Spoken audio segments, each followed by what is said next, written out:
What's going on, Jack Sauce? Here we are, day 5 of the 2024 Bitterpops Advent Calendar. It's time for a beer. It's been a fun day. It's been a real fun day, actually. I'm excited. This is more, last night was more an exhaustive, or yesterday was more of an exhaustive beer. Today is more of a, we had a good day kind of beer. And I'm excited to try it. So let's get into day 5 here. Day 5, let's go. Hope your day's been going well. Hope your day's going well. The dog just had a moment. I wish you could, I gotta get a camera where you can actually capture this kind of stuff. It'd be a lot more fun. The things I see and the things that happen here, there should be some behind the scenes, not that, it's that, not that it's that exciting, but a lot of really dumb stuff does because, happens around here because it's just how it goes. I'm going to stop rambling. Let's get into this. This is a funky can, guys. Before I even try to read this, because there's a lot of color and, wow, look at this can. This is nuts. Absolutely nuts. Take a look at this. It is a fruit punch sour. So here we go. We're going back into some big, bold flavors. First 3 days, we had the really big, bold flavors. Yesterday, we had the dark lager, Czech lager, kind of a palate cleanser. We're going right back into big, bold flavors. I wonder if that's how they're going to do it. I wonder if there's strategically placed palate cleansing pilsners and lagers in here, and the rest are just going to be big, bold flavors. So let's take a look at this. So Youngblood Beer Co. Hey, you know what? I don't know if you can read that through the splatters of paint and whatnot, but I always appreciate a company that puts a little CO at the end. Jack Sauce Co., Youngblood Co. I can already tell we're going to like each other. That being said, I know nothing about these guys. Don't know where they're from. I've never actually heard of them before. So let's see if we can figure that out without taking Madison, Wisconsin. That was pretty easy. Outstanding. So this is a fruit punch style sour, is what it says, with grape, orange, passion fruit, and guava. 4.2% ABV, because these tend to be a lot lower in alcohol than some of the other stuff that we've been drinking. Has a little blurb on here. This can holds in the name of being honest and just between us. Can you keep a little secret? Can you keep a secret like an oath? I'm having a hard time reading. Can you keep a secret like an oath? We're Swifties here. Swifties. At least you make beer. It's okay. Each their own, right? Swifties. Something about Swifties. Okay, you don't really need to keep that a secret, so you're not ashamed of it. I appreciate that. This fruit punch-inspired bevy is just the right amount of childhood nostalgia mixed with the wisdom and palate of age. Big and juicy Concord grapes notes mixed with the P-O-G, what's in there? I'm just going to give it up. Passion fruit, orange, guava. This sounds really good.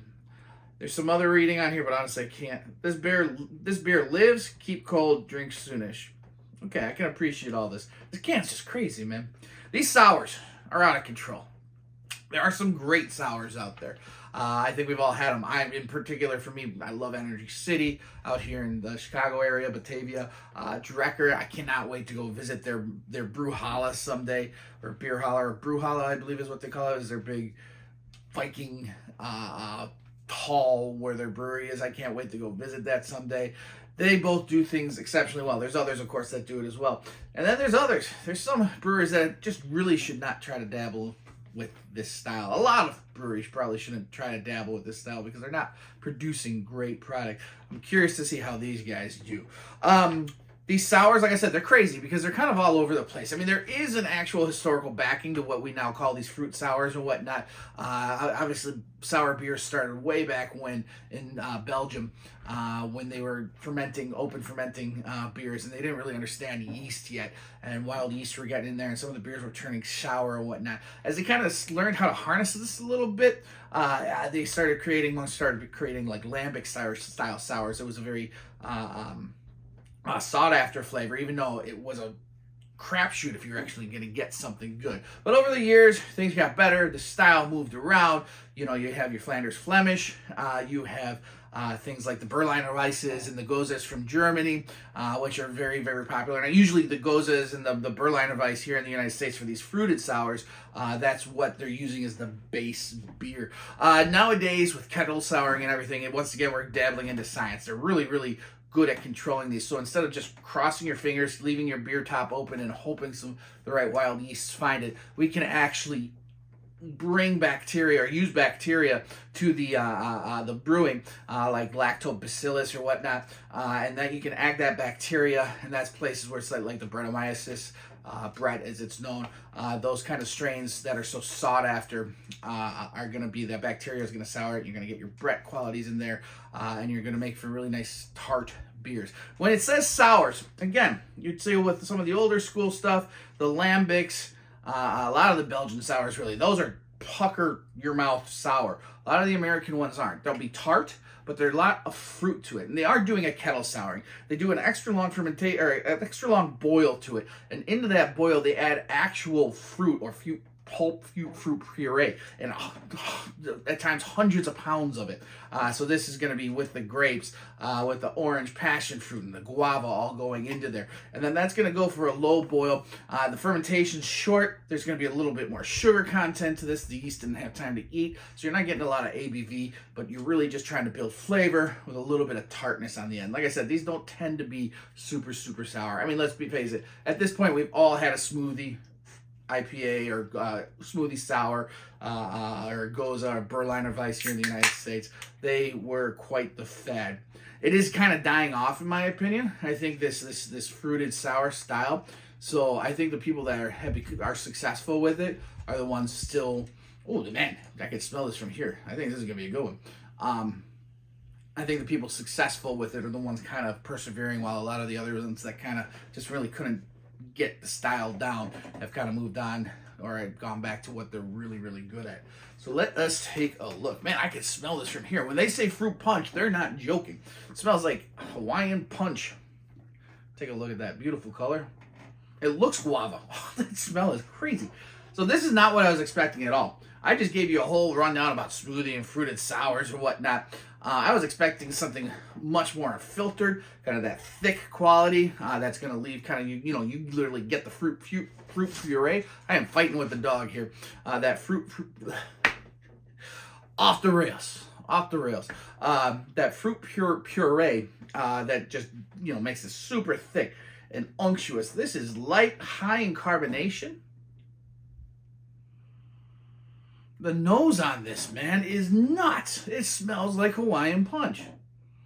Probably a better, I'm going to say they're fruit punch, Hawaiian punch. Listen, man, when I was a kid, Hawaiian punch was all the rage. That red lipstick mustache thing. God, that smells great. There is tons of the guava there, but the grape, that's what it is. That Concord grape they're talking about, that's what the craziness is. There's a ton of that on here. I got to taste this. Oh, that's cool. That's really cool. So much fruit. There's definitely tartness on the end. This is a little more sour than the other fruited sours, if you will, but it's not a bad sour. What's really cool in this, up front you can pick all of those fruits out. The guava, the passion fruit, the orange juice, definitely the grape. But there's a hint of like a basil in there. Something herbaceous in that. You can see the puckering here. But then there's this really cool yeasty component. I don't know if they have Brett in here or some sort of yeast component that is, it doesn't really taste like a bready type beer, but there's definitely something in there that's super yeasty. And then that follows with this really nice, very satisfying sour component. I don't care what kind of music you guys listen to, Youngblood. You made one hell of a beer here. This is fantastic. Wow. I'm really impressed. I'm really speechless on this because there's just so much going on. Yeah.